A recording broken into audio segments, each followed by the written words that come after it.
All right, good morning, everyone, and welcome to the first work group meeting for Chapter 849 of the 2020 Acts of Assembly. This meeting is being conducted in a completely virtual environment and is being recorded. There are several things that we'd like to review before getting started. First, we ask that members of the work group please mute their lines when they are not speaking, as this reduces the amount of background noise on the call and the potential for audio feedback or reverb. We also ask, due to the virtual nature of this meeting, that you please identify yourself each time you begin to speak so that staff can accurately record the minutes of this meeting. For those attendees who are not members of the work group, you will not be able to unmute yourselves. When we get to the public comment period, you will be unmuted by the host if you have signed up to speak. The name of the work group members, along with the organization or agency that they represent, are displayed on the screen. In addition, there are several staff members from the Virginia Department of Health who have physically assembled at the Madison Building in Richmond to coordinate the use of WebEx for this meeting. To comply with the governor's orders on social distancing and masks to limit the spread of COVID-19, they will be wearing masks and sitting 6 feet apart. Some staff members are participating virtually. Lastly, if any votes need to be taken during the meeting, they will have to be roll call votes. I'll be restating the names of anyone who makes motions or seconds for this meeting. With that being said, I'm going to go down the list and call the roll. If you are present, please indicate that by unmuting your line and saying here or present. Is Tiffany Long on? Jared Taylor? Yes, Tiffany is here. Sorry, finding the mute button. All right, that's okay. Is Jared Taylor on the line? He was having some issues getting logged on, but he is planning to join as soon as he can get through. I'm on. All right, I was just on mute. Sorry about that. Sorry. Milam Lee? Here. I'm present. Eric Bodine?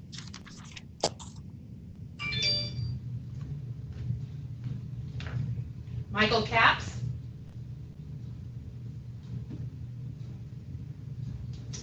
Barbara Allison Bryan?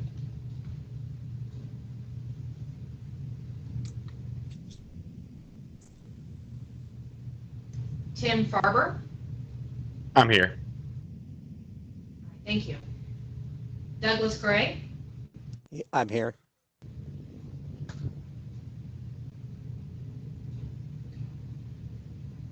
Kimberly Bednar?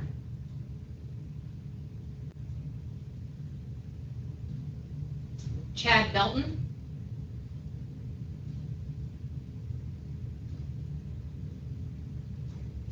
Kelly Cannon?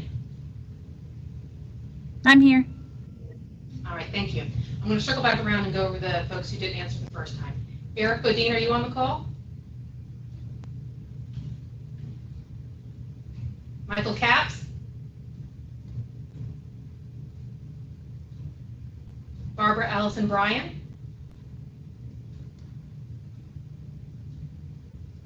Doug Gray? I'm here. Kimberly Bednar? Oh, I'm sorry, was that Doug Gray? Yes, I'm here. All right, thank you. Kimberly Bednar? Chad Milton? We'll keep an eye on the attendee list, or excuse me, the participant list to see if they join the call later on. If they do, we will announce that. So moving forward, this is today's agenda. There will be a short presentation on healthcare provider credentialing in Virginia, followed by a public comment period. I believe we do have one person who has signed up to offer public comment. Then we'll go over the proposed work group roadmap and discussion of next steps, followed by any other business that needs to be brought before the work group. So, as a reminder, Chapter 849 is about a legislative mandate to make recommendations to the General Assembly about the development or procurement of a statewide centralized primary source verification system that can be relied upon by the Commonwealth, by health carriers, hospitals, health systems, etc. But to make sure we're all on the same page, I do want to briefly cover healthcare provider credentialing as it currently stands here in Virginia. And there is some overlap between credentialing, clinical or staff privileges, and licensure. And this portion, we're only going to be talking about credentialing, and that's conducted by health carriers. Clinical or staff privileges for the healthcare providers, that's going to be your hospitals and your health systems, and the licensure component is obviously done by the state through their respective health regulatory board within the Virginia Department of Health Professions. So managed care health insurance plans, or MCHIPs here in the Commonwealth, they are defined in the Code of Virginia, section 32.1-137.1, and that same definition we'll also find in the MCHIP regulations. It's quite a long definition, so I didn't quote the whole thing here. I only quoted the part that's relevant to today's discussion, which an MCHIP, as you can see on the screen, has to have one or more incentive agreements, which includes credentialing requirements that are intended to influence the cost or level of healthcare services. And in Virginia, oversight of MCHIPs is split between the Bureau of Insurance, which is in the State Corporation Commission, and the Office of Licensure and Certification, where I work, which is housed in the Virginia Department of Health. Licensure is BOI. For those health carriers that are responsible for an MCHIP, they must also, in addition to licensure from BOI, they have to get a certificate of quality assurance from OLC. And when it comes to that certificate of quality assurance, that cannot be issued or renewed for an MCHIP unless the state health commissioner has determined that the MCHIP licensee has in place and complies with reasonable and adequate standards and procedures for credentialing and re-credentialing the providers with whom it contracts. And this is the extent, the definition plus this part right here, this is the extent to which the Code of Virginia goes into credentialing. The reasonable and adequate standards and procedures are expanded upon quite a bit more in the regulations for the MCHIPs, which is 12 VAC 5-408. And that the section that would concern us most is section 170. And 170 is itself quite long. I did not obviously quote the whole thing throughout these slides because some of it deals with the time frames and things like that, and which is not particularly relevant to today's discussion. But since this statewide centralized primary source verification service, or system, excuse me, would have to allow, would be used by health carriers to do credentialing, these are what the regulations currently require in terms of the information that needs to be supplied and verified so that the health carrier can make that decision. So 170A, subsection A, talks about what has to be provided to the health carrier if you've got a provider who's completed their residency or fellowship requirements for more than 12 months prior to the credentialing decision. So there's 7 things that are listed here, which may or may not be applicable depending on what the healthcare provider is doing. But these are the things that must be included. A health carrier can add more to this, but it at a minimum has to include these 8 items.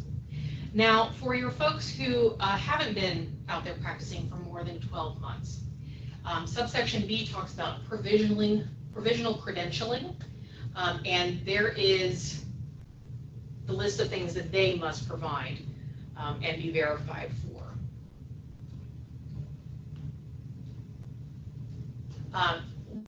Once a provider has been fully credentialed, if there are changes to their employment, they do have, an obligation to update that with the MCHIP and provide the following information. But I will note that subsection E does say that this supplying of additional information, etc., doesn't apply if the prior place of employment or employer had been delegated credentialing responsibility by the MCHIP. Subsection G, in addition to getting credentialed, there's also a re-credentialing process, which according to our regulations has to be done at least every 3 years. And the re-credentialing documentation isn't extensive as the initial go-around, but there are still 6 items, if applicable, that need to be documented and verified for re-credentialing.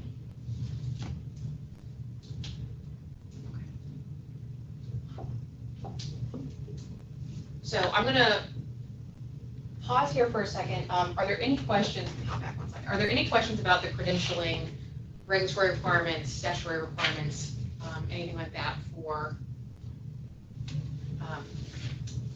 before we move to the public comment period? And I do want to let you know that the representative for the Department of Health Professions has logged on, which is Barbara Allison Bryan.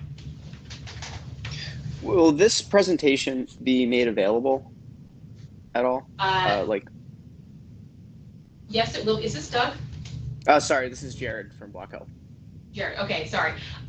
Yes, I will make the presentation available. I will distribute it afterwards to all of the panelists, and I will also include it in the posted minutes for the meeting as well.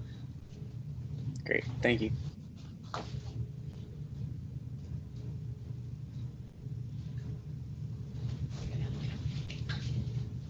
And I also want to make a note that Kimberly Bednar had been listed as the representative for the Virginia Council of Nurse Practitioners, and Richard Grossman has notified us that he is standing in for her.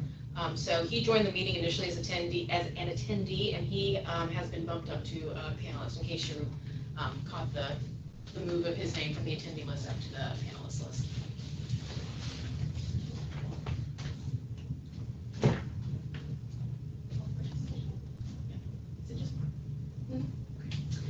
So for the public comment period, as I mentioned at the outset of the meeting, we only have one person signed up to speak, and that is Mark Pratt with CAQH. When registering to sign up for the meeting, there was an opportunity to sign up to speak on a particular topic. We finalized the list of persons. As I mentioned, there's only one, it's Mark Pratt. Pursuant to the Board of Health's public participation policy, each speaker will have a maximum of 2 minutes in which to speak. There will be a countdown timer on the screen, which you should see at this moment, and a bell will ring when that time has elapsed. If the bell happens to ring while a person is still speaking, we do allow the speakers to wrap up their sentence, and then we would mute and move on to the next person who has been signed up to speak. But since there's only the one person signed up, it will simply be a mute and the close of the public comment period. You're unmuted. Okay, so Mr. Pratt, are you there? You're unmuted.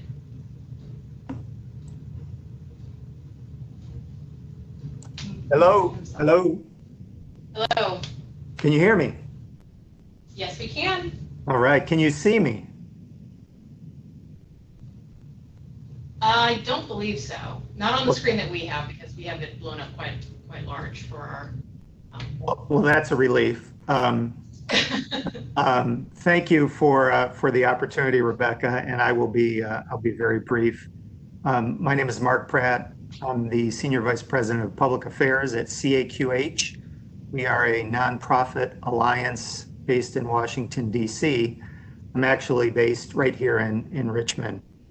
Our mission at CAQH is dedicated to reducing administrative cost, complexity, and burden in the healthcare system. I wanted this morning just to briefly introduce myself and our organization, and to offer ourselves as a resource to the work group as your deliberations get underway.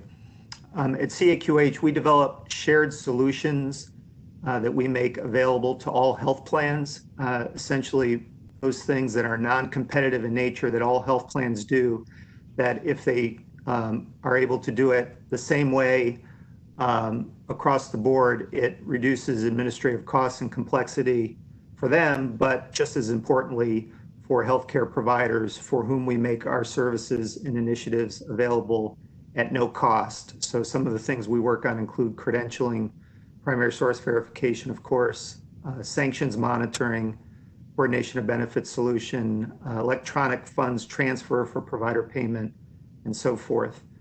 You may know us, if you do, for our credentialing platform. It's called ProView. It's fairly ubiquitous in the healthcare market across the United States.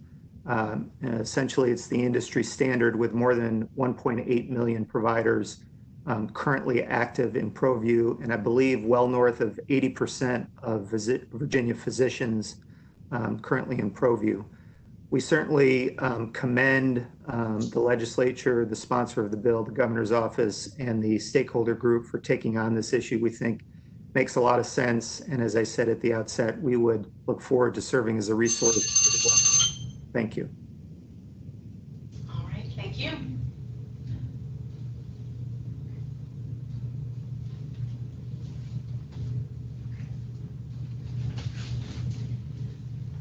So the proposed work group roadmap is a proposal in terms of how we go about addressing the mandate that is found in Chapter 849, which I had referenced earlier.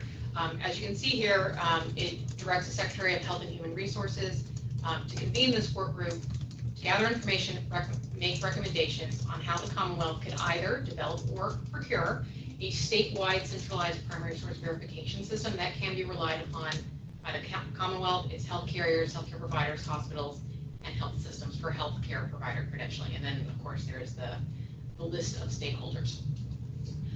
And at the end of this, there is an expectation that we will be producing a report that will be sent to the chairman of the House Committee on Health, Welfare, and Institutions and the chairman for the Senate Committee on Education and Health by November 15th of this year.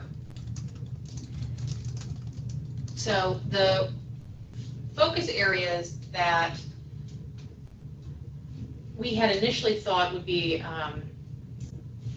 a good starting place would be, one, to identify exactly what stakeholder needs that this centralized primary source verification system will fulfill. And so I don't have to keep calling it that over and over again. I'm going to call it the CPSVS from here on out. We would also need to figure out what technical specifications the CPSVS might need to have built into it. Of course, since the mandate itself was about development versus procurement, that is also something that we would need to debate. And then at the end, we also would need to consider legislative or regulatory hurdles that might be in the way of CPSVS adoption. It could be that there are legislative regulatory hurdles that we need to get taken care of at the outset before the system is actually up and running, or it may be while the system is either being developed or being procured, we need to be working on removing legislative or regulatory hurdles. But I, of course, would welcome any discussion from this group as to whether these points should be refined, if there should be points added to this work group. So I open the floor to discussion. I do ask, again, that if you're unmuting yourself to speak, to please identify who you are before you start speaking, as I'm not 100% familiar with everyone's voice.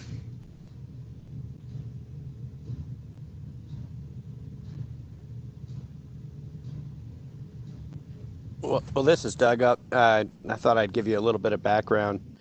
Can you hear me okay? Yes, sir. Okay, so during the session, Senator Donovan kind of brought up this issue, and I think she would like to see some improvements in efficiency and turnover.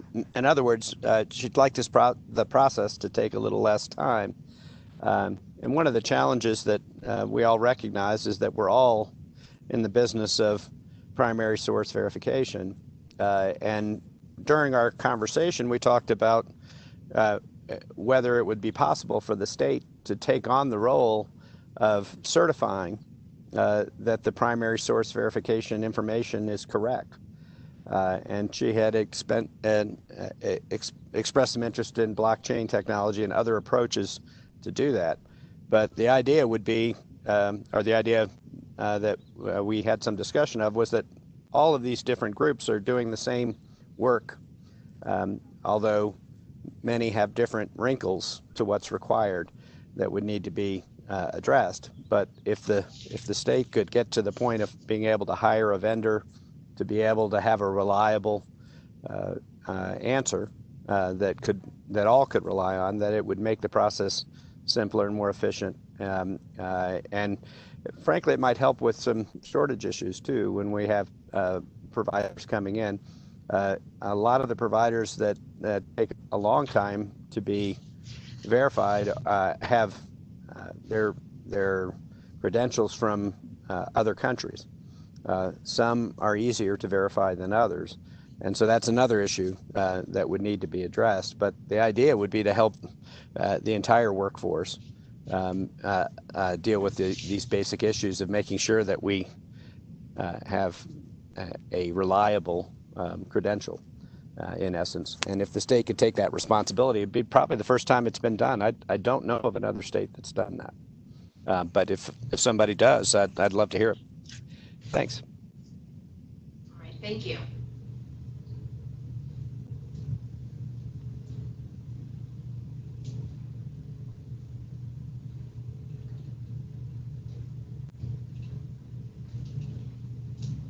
Hi, Is there Jared. anyone else? Oh, Yeah, Jared Sorry, here go with ahead. Block Health. Jared here with Block Health. Thanks, Doug, for all of that. I know when we chatted with Doug last year, Tiffany Long and myself, when I was up in Virginia, we were talking about Block Health's blockchain piece and how we looked towards blockchain for primary source verification because it's immutable, it's a distributed ledger, and there's definitely some parts with the blockchain technology for primary source verification that still need to be ironed out in the credentialing space.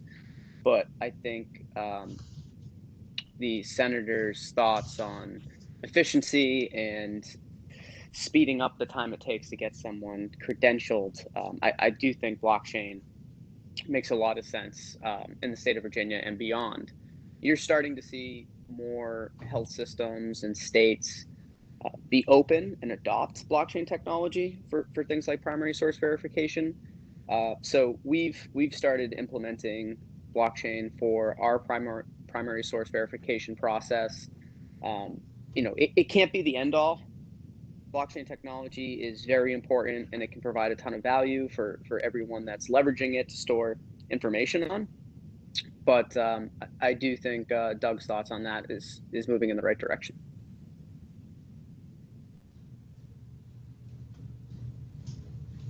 All right, thank you. Does anyone else want to add anything at this point?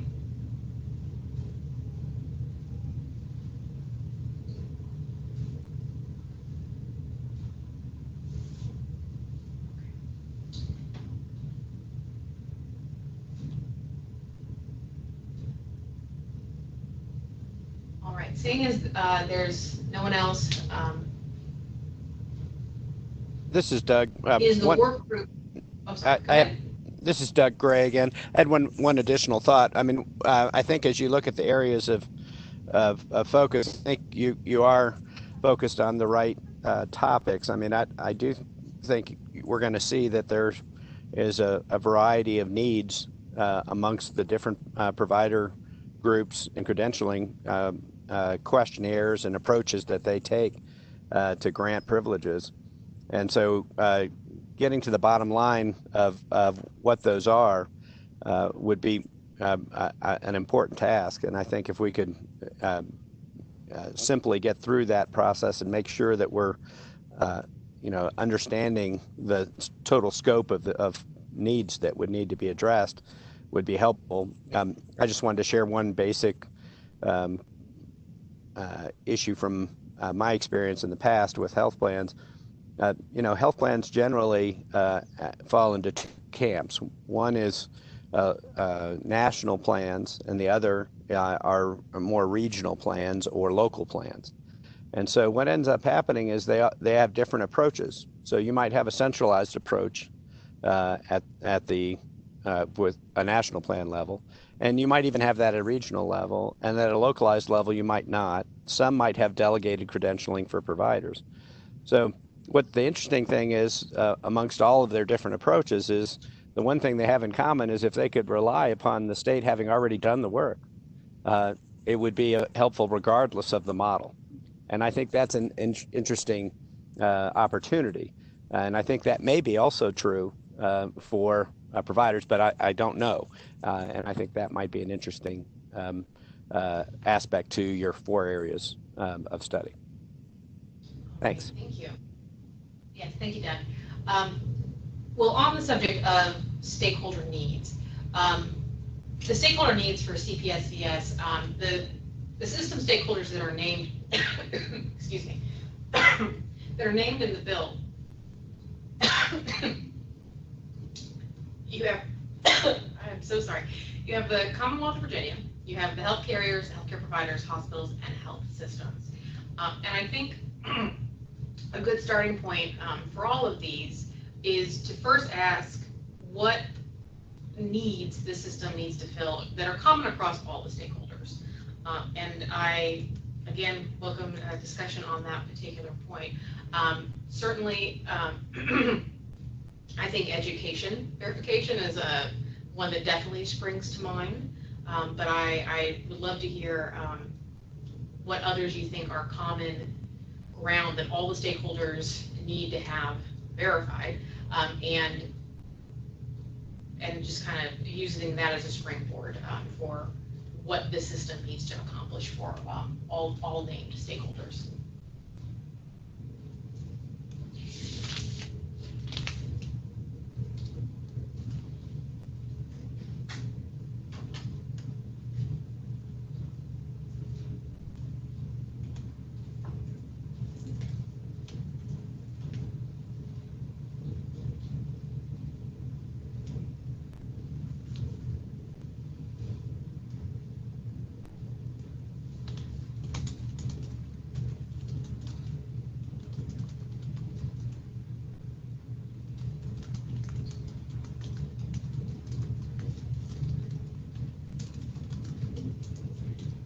Since nobody's chatty, this is Doug.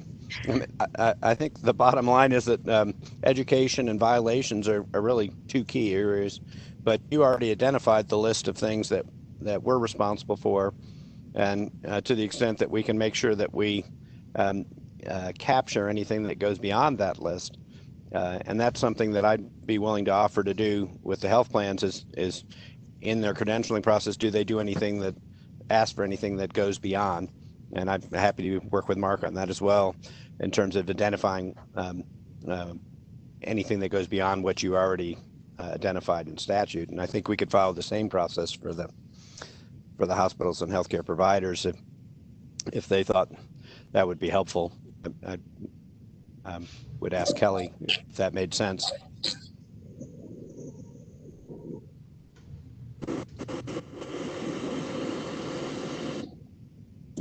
This is Kelly. Sorry for the delay. Chad Melton is due to join us, and he's with Fuck Your Health. I was trying to get him on the line. Can you hear me? Yes. Okay, great. Thank you. So from the health system perspective, I think what we would love to see is any kind of uniformity in the verification process, anything to streamline that process. As we've mentioned, with each of the health plans, there might be a slightly different materials needed for primary source verification. So, our primary objective is getting providers to work as quickly as possible and getting them able to be effective and functional. This is a particular interest to our smaller hospitals, to our rural health systems. And that's where we fall on that. I'm hoping I can get Chad on the line soon, because I think he'll have more specific feedback. This has been particularly of importance to LifePoint Health, but happy to answer any other questions. I did want to follow up on, I'm sorry, go ahead. I was just going to say, Kelly, what requirements do hospitals have for their privileges that could be satisfied by a certification from the state that the primary source verification is accurate? I mean, I think there's things in common there, but I'm not a specialist on the hospital side. So that might be an interesting thing that VHHA could do to, along with VHP, to try to make sure that we are aware of the things that are required or might be required by our members that could be addressed by such a system.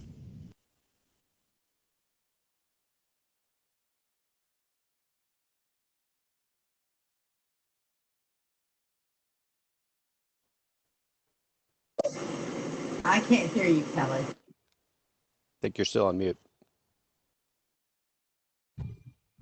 Sorry about that. That makes good sense. I can certainly find out more about the privileging process and specifically what elements there could be included in the credentialing process, or certainly streamlined so that we're speeding up as much as we can and making it more efficient.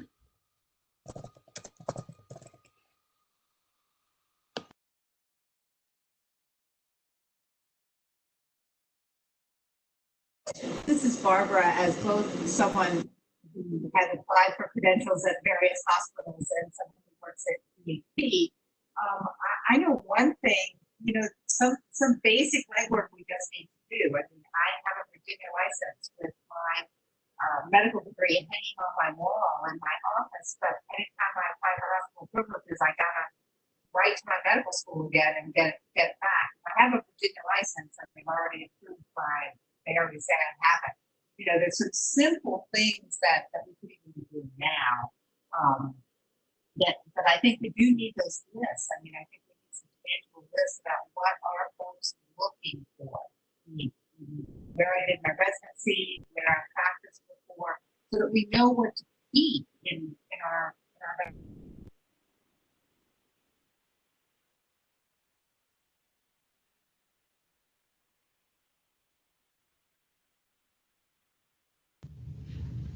Could you repeat that last bit? You cut out a little bit there. just that we need information from our various hospital systems and from our various health carriers, just reinforcing what I've already heard on the call. What are they looking for? I mean, I have like 20 copies of my medical degree, shrunk down to various sizes, and that have been imprinted and moved from place to place. And the medical schools have full offices that just keep sending the same information forward. And that you're right. I mean, and Shalana's right. It doesn't make sense to do that, but I think we do need to have some idea of what is on everybody's list, as Doug and Kelly have said, so that we know what to put in the bank. What do we put in this primary source verification? What needs to be included in it? And I'm not sure I have all of that. Obviously, degrees, residencies, time and gotten for. But are there other things that hospitals are requesting or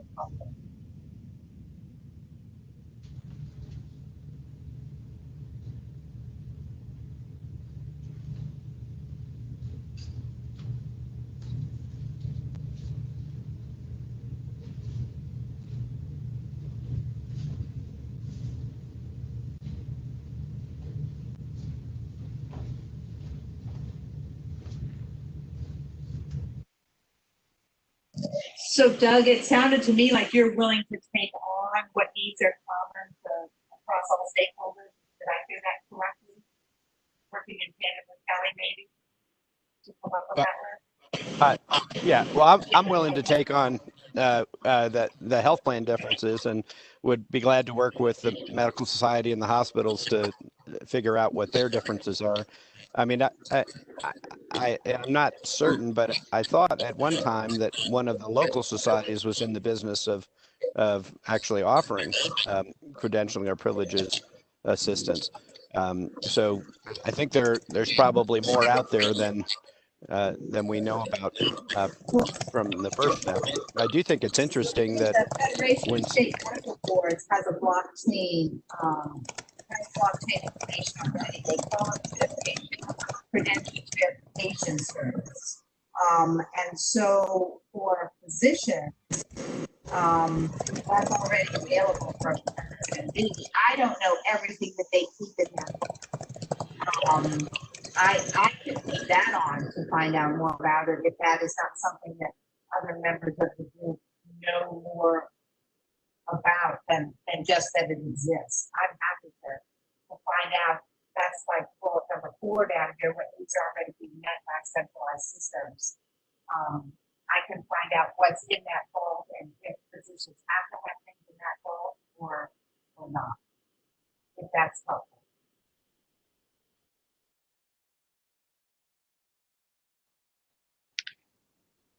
This is Tim Farber with the Medical Society.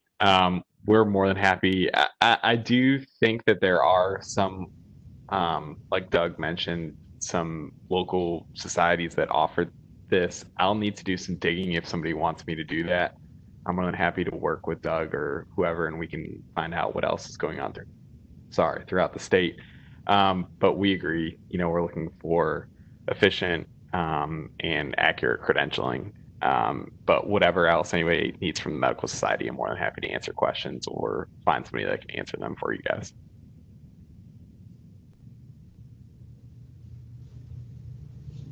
This is Doug. It is kind of interesting that really what we're trying to do, I think, is almost take the licensure, which DHP holds, to the level of it being a reliable credential by every item that does not have to be duplicated as a primary source. It's kind of just taking it to the next step. Yeah, I hope it would be that for the things that are required for licensure. The problem is, I think it already is that. But the problem is the bar for licensure is a minimal license. What is required for licensure in Virginia is the minimal amount. Let's just talk about the medicine now. That you need to practice medicine in Virginia. And what that is generally is 1 year postgraduate medical education. That does not help a hospital who is wanting to credential someone to take out the because there's no, the Board of Medicine doesn't pay a lot of attention to the residents. They ask you what the specialty is when it's self-care. So the Board of Medicine is not going to be able to do more than certify that you have a medical degree, or that you have an appropriate ECFMG, that's the credentialing that foreign medical graduates would have that would allow them to get a medical degree, and 1 year postgraduate education. That's the most that the basic level that we can do. So I agree with you in one way, but I don't agree with you in all ways, because to get a license, you don't need to be able to do a double lockdown. Yeah, that's why we need this idea, because it's all about doing business. But I don't think the board needs all that information. The board will be part of it. We need a bigger vault that the board will use all. Yeah. What's interesting though is once we got a process going that did that, it'd be pretty hard for it to be ignored as an extra level of certification or whatever you want to call it. I mean, that what the state would be saying is, we have verified that these folks are primary source identified, and that you can rely upon it, whichever group it is.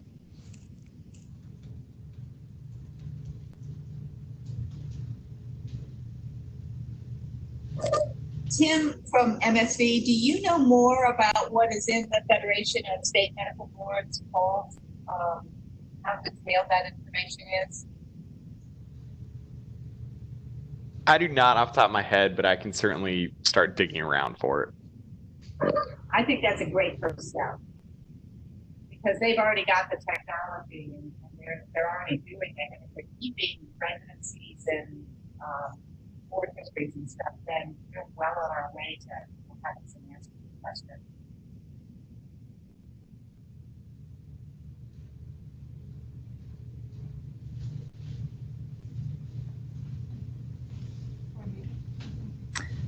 This is Kelly from VHHA. I think Chad Melton from Fauquier Health should be joining us shortly.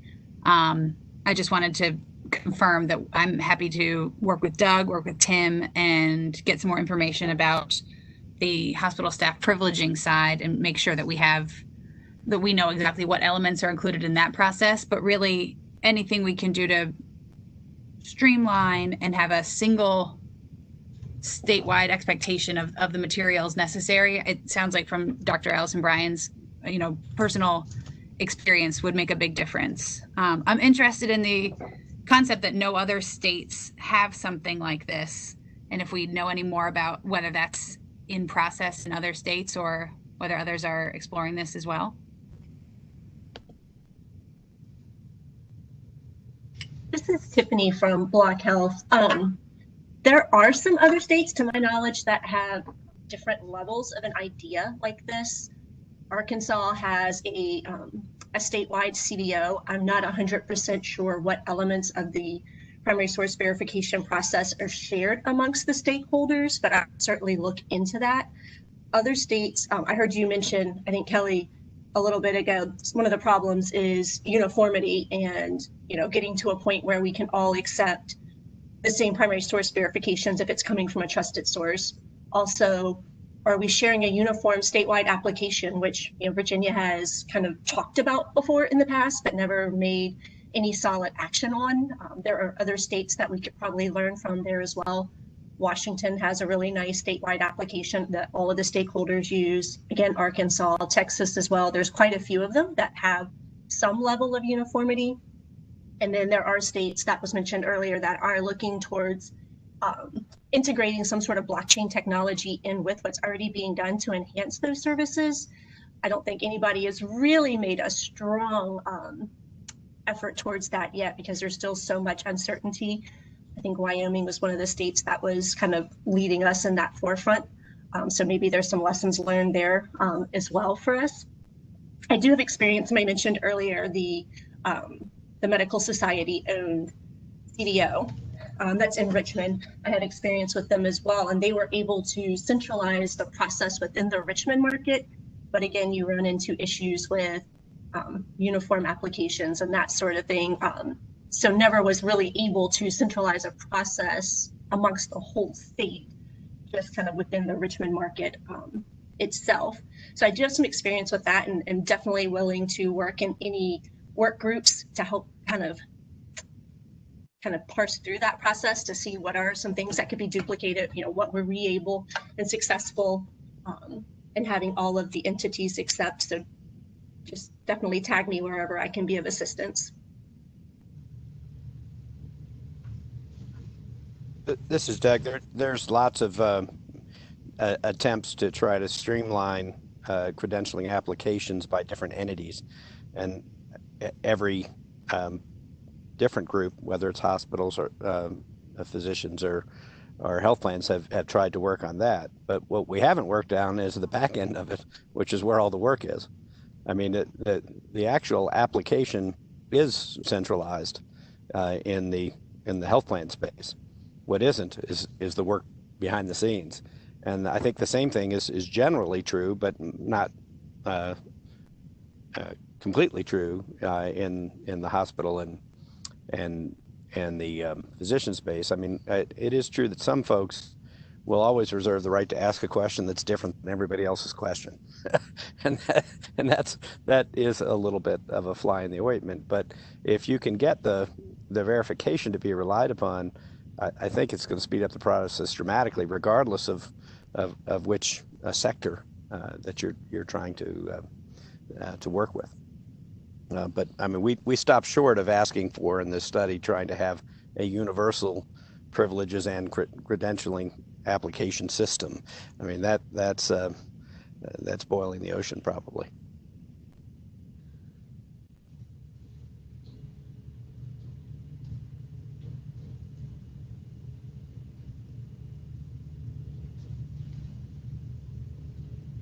From Jared from Block Health here. I'll tell you the biggest thing that we often see with, at the state level and within these health systems is you don't have like too many technology people involved in the process of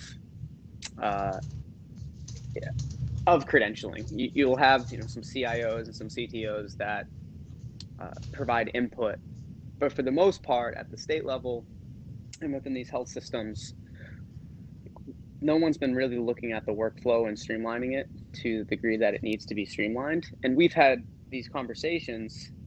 It's kind of crazy that at some states they don't want to streamline it because it could mean automating and there could be job loss to a degree.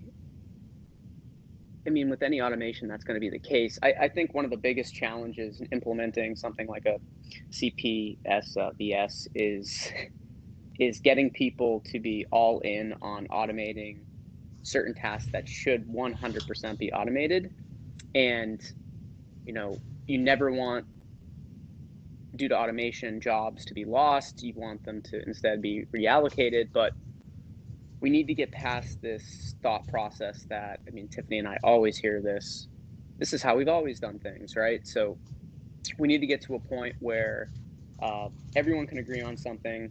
I think what you've laid out with what each stakeholder needs, having some quick surveys that we're able to pull information from to be able to determine everything that they need, and then kind of build I guess there's a couple parts. You build that smart universal application that everyone agrees on within the state that pulls in more than the information you would actually need from the professional in the organizations. And then you provide a lot of conditional logic on top of it so that the providers are only seeing questions that are relevant to their specialty and where they're at in their careers. I think something that needs to be relayed is it needs to be super easy for all providers. One of the things we often see with health systems and state license boards is they try to make it easy for professionals, but they don't go out of their way to make it as simple as possible, and while still, you know, meeting the safety and protocol that they should be following. So it needs to be super easy for the professional.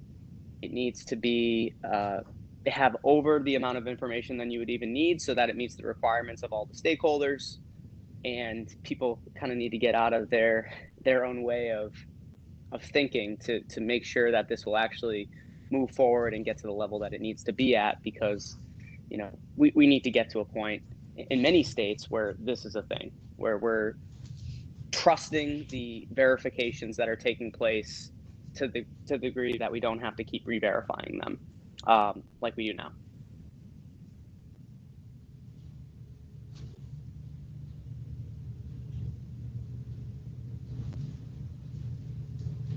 This is Rebecca Allen. Just one quick housekeeping item. We had someone join with a 540 number. Is that Chad Milton? Yeah, this is Pat's here. Sorry, I was All right. on mute so I could break in the conversation. Sorry, I'm just trying to catch up and get up to speed to this topic. No, that's fine. It just comes up as a phone number and not your name. We just wanted to make sure that was you. Yep, it is. Thank you.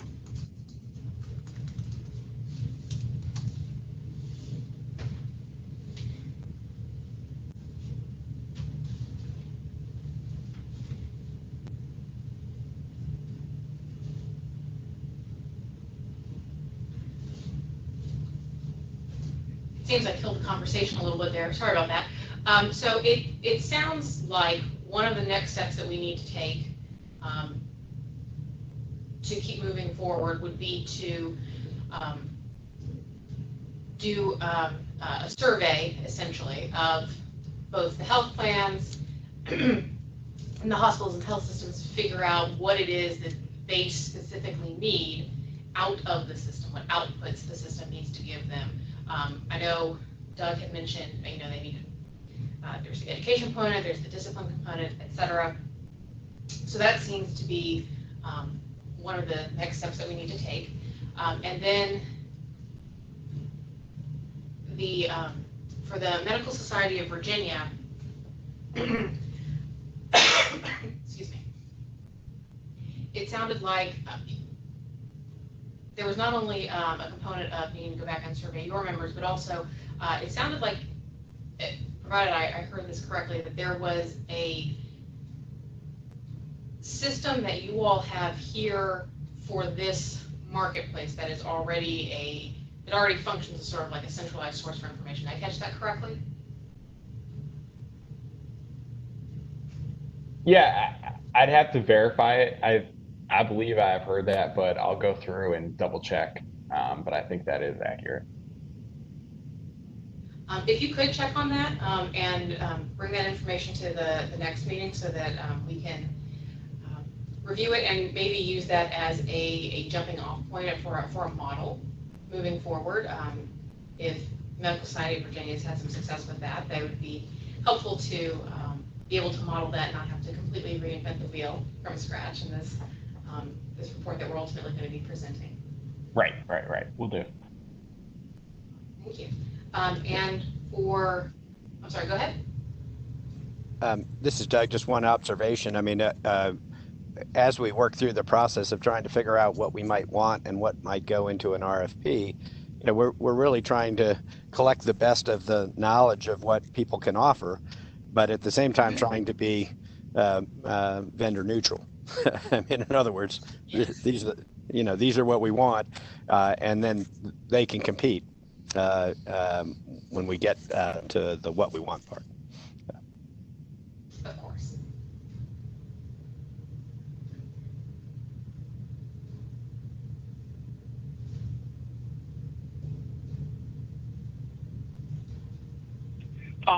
This is Eric. Can you hear me? Yes, we can hear you, Eric. Okay, good. I tried to speak before and I wasn't heard. Okay, that's fine. The question that I had, because I don't know what that much about the process now, for credentialing, who bears the cost of that process now? The provider who's looking to be credentialed, the health plan, who bears that cost now? And obviously where I'm going with this is then who bears the cost of this process that we're looking to put in place?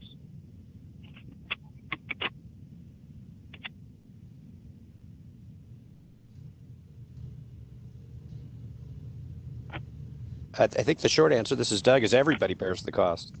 I mean, hospitals do, they run their own processes. So do physician practices, so do health plans. So everybody has a cost in relation to this because we're all duplicating the very same effort. I mean, we're all required by law to conduct primary source verification on our own. We cannot rely on each other's results. And so I have every single plan doing it, duplicating it. And I think every single hospital's duplicating it. It's same deal.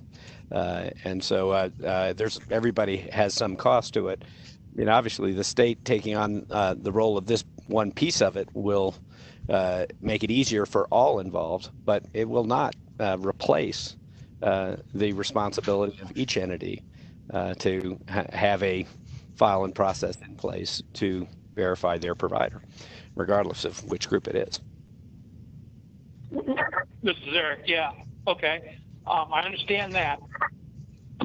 If I'm a physician looking to get credentialed, other than my time of filling out the application and providing the documentation, starting the trail, is there a fee to me as the physician from either the hospitals or the plans or anybody else to become credentialed or privileged?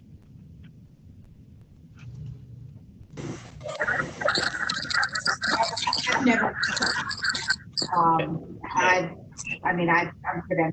I've never paid one. I mean, obviously there's a licensing fee, but I've never paid to have my documents. When I write for my documents, I've never had to pay anything. I don't know if that's true universally, and I don't know if the Federation of State Medical Boards or if there's a cost to having your stuff in there. I'm not sure. But there's another question that it's not going to be a hard answer, but difficult answer to get, but we need an answer to it. Hey, this is Chad at Fokker Health. Yeah, there is a fee, but it's really up to the bylaws of each medical staff to determine what that fee is. And so there is an application fee, and that includes the medical staff coordinator's time to do primary source verification for licensure.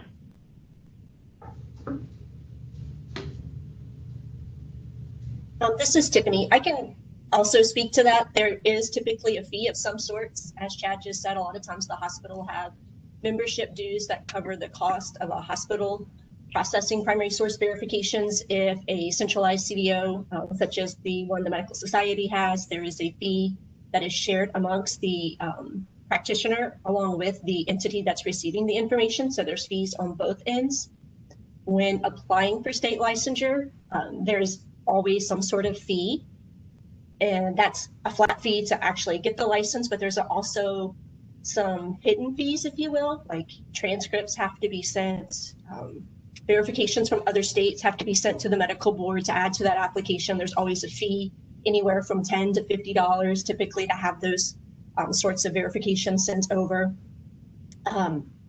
Additionally, yes, the FSMB does have a fee to have your information stored in the FCBS and shared amongst different states when you apply for license. I forget what that fee is, but there's like the fee to have your information in there, and then a fee to use the information when you want to apply for a new state license application. So not 100% what their fee is, but there definitely is a fee associated with them.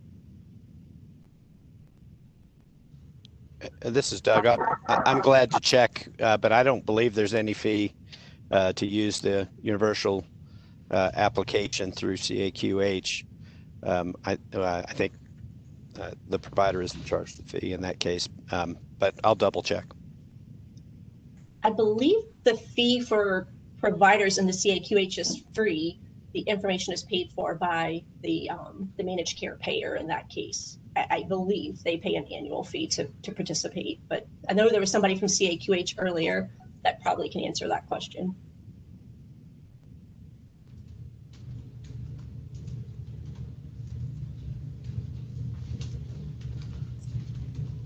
Yeah, we could ask Mark Pratt to answer that one. Mark Pratt's still on the line. We've unmuted him. Oh, he muted himself after we tried to unmute him. Hang on a second. Okay, Mark, can you hear us? Yes, can you hear me? Yes, we can. I followed it, and what was said is correct in terms of the data collection and the other pieces that we do that we provide to health plans. They pay a fee. The providers are not charged anything.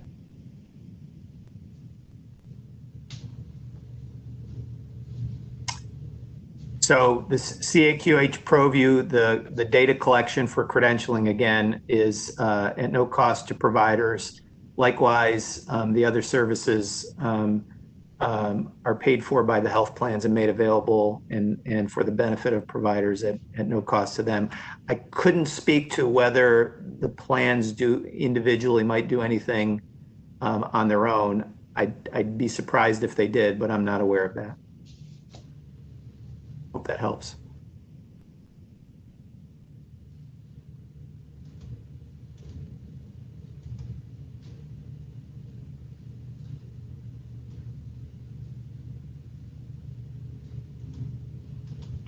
This is Eric. That was helpful for me. Thank you very much. All right, thanks, Eric.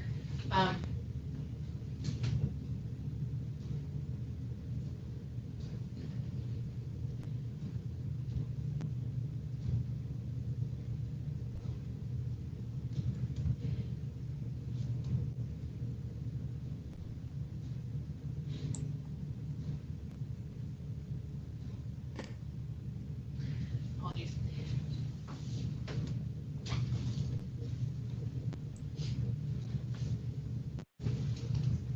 So for the credentialing piece that we had discussed earlier in the meeting, first thing in the meeting, I should say, a bit about what is required for the health carriers to get from providers to verify from providers.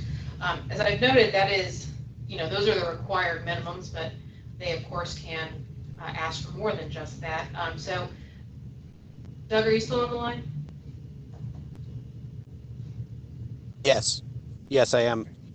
I'm pretty certain that every health plan is, and this is another question for Mark, but I'm pretty sure that every health plan in Virginia uses the CAQH application.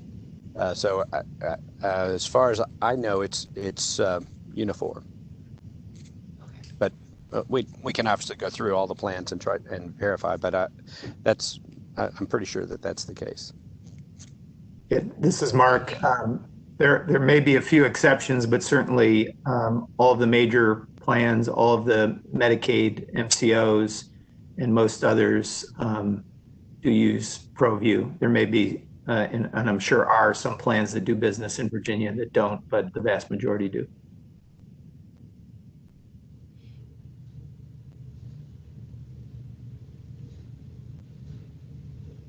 Doug, if you could reach out to your members and find out if there are any exceptions essentially to the rule, or if they're asking for something above and beyond what is the minimums in regulation, that would be helpful, just so that we have an idea of how much, basically if you envision it as a Venn diagram, how much is like outside the overlap between what the regs say and what it may be collecting beyond what the regulations say. That would be. I'd be happy to do that. I pretty much can guarantee it for almost all of my members, because they're almost all of them are supporters of CAQH. I mean, I have maybe one or two regional plans that, but I think both of those regional plans have followed the uniform process. But I'll double check with them and verify for you. All right, thank you. And Kelly and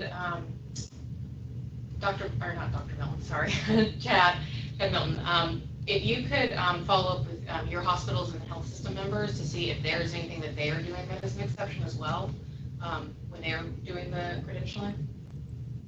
Just so we certainly will. Okay, thank you.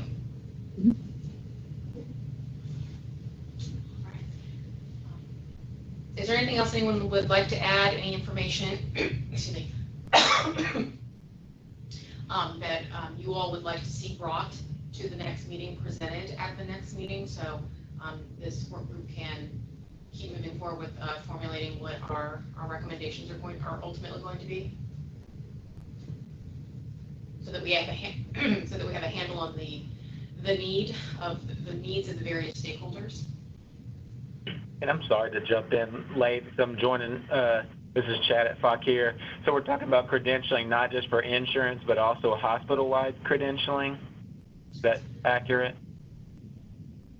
Yes. So the Chapter 849 of the bill, which is I put back up on the screen. So the CPSVS, the Centralized Primary Source Verification System, it's not intended to only be relied upon by health carriers. It's supposed to be relied upon by state government, by healthcare providers, hospitals, and health systems. So the scope of the bill itself extends it beyond health carriers. Gotcha. And have you explored any of the centralized credentialing vendors that are out there today? In terms of there are vendors who provide this centralized services. Have any of those been explored so we don't have to recreate the wheel?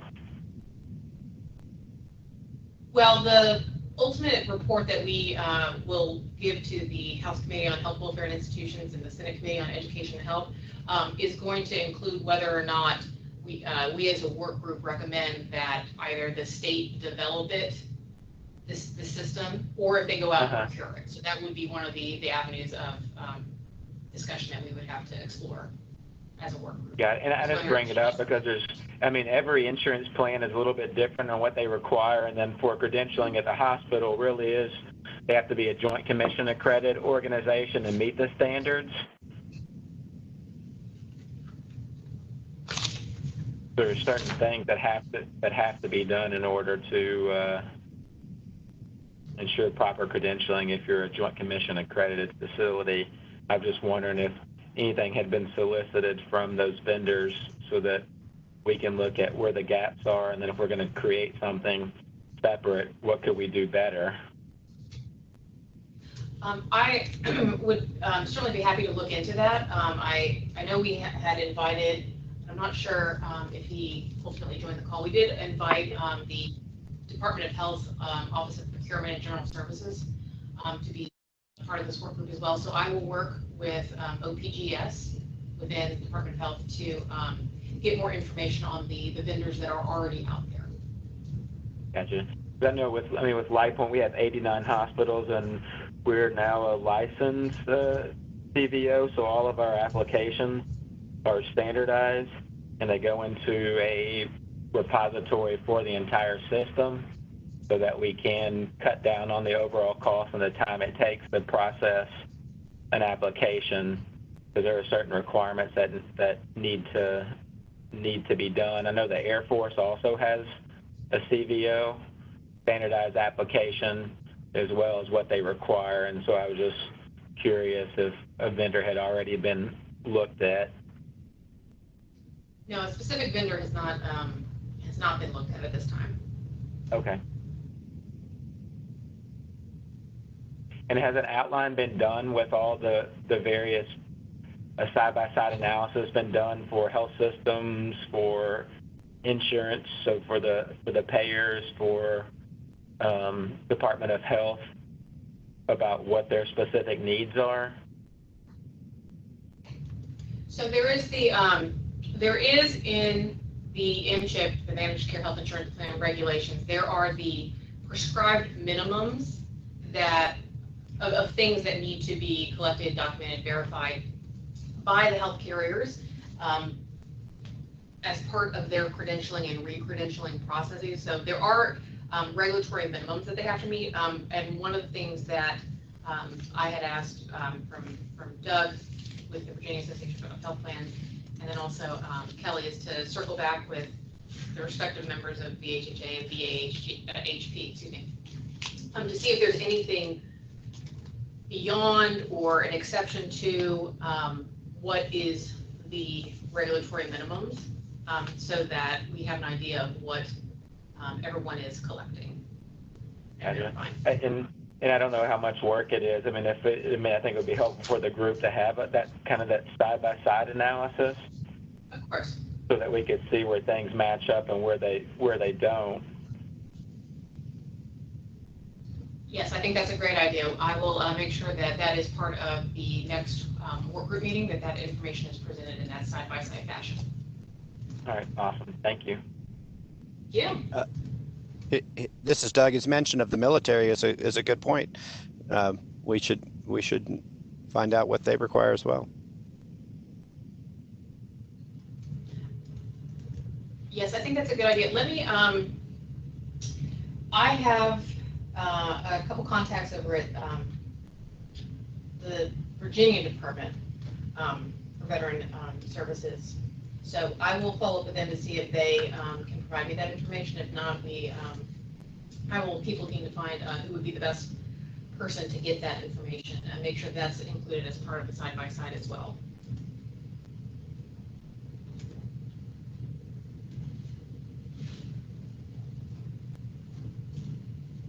Is there anything else that this work group would like to see as part of the next work group meeting in terms of the data to be presented or information to be provided? I'm sorry, did someone say something?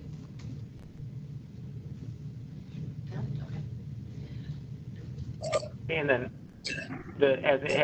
and I'm assuming it's kind of early on in the process, but has any of the costs been looked at? Is that part of the report back to the Assembly in regards to what the overall costs would be, or what the costs are now, and where consolidation could occur? So costs aren't a specific thing listed in Chapter 849. However, I definitely think that cost is a consideration we would need to make, because if it costs exorbitantly more to develop it than it would be to procure it, then procurement would likely be, can't guarantee it, would likely be the preferred recommendation. But information about costs have not yet been collected. So we don't know exactly what we need the system to be providing as an output for all the various stakeholder groups. So once we have a better idea of what the system needs to be spitting out to health carriers, to hospitals, et cetera, I think we'll have a better idea of the scope of the project and the attendant price tag that will go along with it. This is Doug. It's almost impossible for it to not be a cost saver because if the state provides it and gives us the legal authority to rely upon it, all of us, then it is a done deal. We can pull it in and rely on it, and that is something that no one's been able to do. The way it works now is every statute requires each and every one of us to do it separately on our own, or to hire someone to do it on our behalf. But we cannot have it done by someone else. We have to actually verify it, or be able to verify it on our own. And that the duplication amongst hospitals, health plans, and providers is enormous. I mean, think of all the large provider groups who are out there. I mean, they're having to do this for every person in their panel. And how many of those are actually owned by a hospital? Lots of them are. So I mean, this is something that should be a great savings if we could do it. Yeah, and I just mentioned that aspect because I mean, a lot of us who are Joint Commission accredited organizations, just like a lot of the telehealth providers have gotten Joint Commission accreditation, because then we can accept their applications. We don't have to go through the entire process again. We just accept their application as is, as long as it meets the minimum requirements of our bylaws. And so there is no additional cost, and that's how the Joint Commission, again, because you got telemedicine providers who are providing services in multiple states, it would be impossible to do every single provider.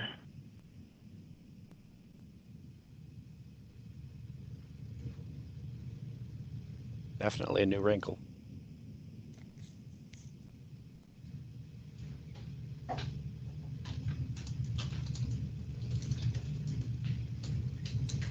So in terms of, sorry, I'm sorry, someone tried to say? No, it's fine. So in terms of our next steps, Doug will reach out to his folks. Kelly and Chad will reach out to theirs. I will work with OPGS to start getting an idea of what's already out there for in terms of already existing systems of software that might be able to accomplish the task. I will also reach out and find the information for what the military requires for its credentialing processes as well. All that being said, is there anything else before we start talking about the next meeting date?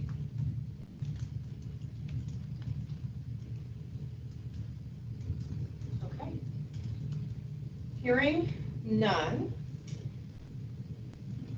Right now we are, as I had mentioned in my initial emails to you all, the plan had been to hold this first meeting at the Perimeter Center with the option for folks to call in remotely if they needed or wanted to do that.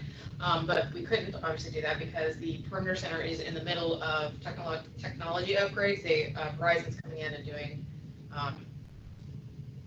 an upgrade for the systems that are in the Perimeter Center, including the teleconferencing software and hardware that's on the second floor. So right now, the latest that we've heard from Verizon is that they should have everything done and dusted by July 16th, which is a Thursday. So we are looking right now, but the hope would be that we could schedule something for the week of July 20th.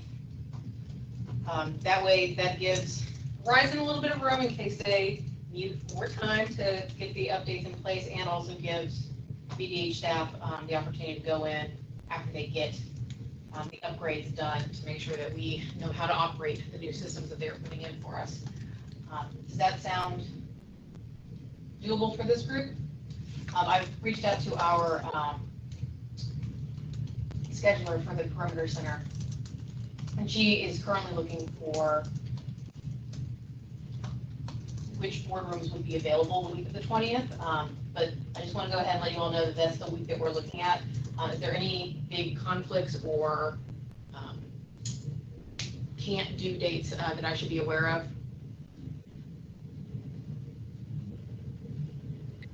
Rebecca, just confirm you will still have a virtual option for those who need to participate that way. Is that right? Yes, that is correct. We will still be offering a virtual option. The part of the upgrades that are happening in the Perimeter Center is so that we can have improved virtual connections. What we had previously, the internet connection was not stable enough to allow us to do WebEx meetings like this. So that's why they're going in there and doing the virtual meeting option. If you cannot be there in person or for health reasons you don't want to be around crowds, totally understand.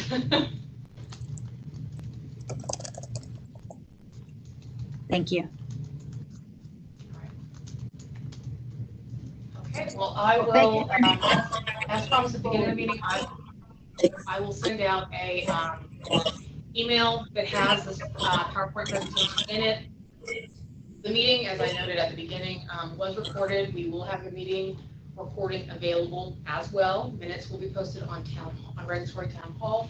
I will also send separate follow-up emails to various folks who I identified who will be pulling together additional information for our upcoming meeting. And of course, I will send out an meeting invitation, date, time, location, including a virtual option for someday on the week of July 20th, once our scheduler gets back with me as to what meeting rooms are available.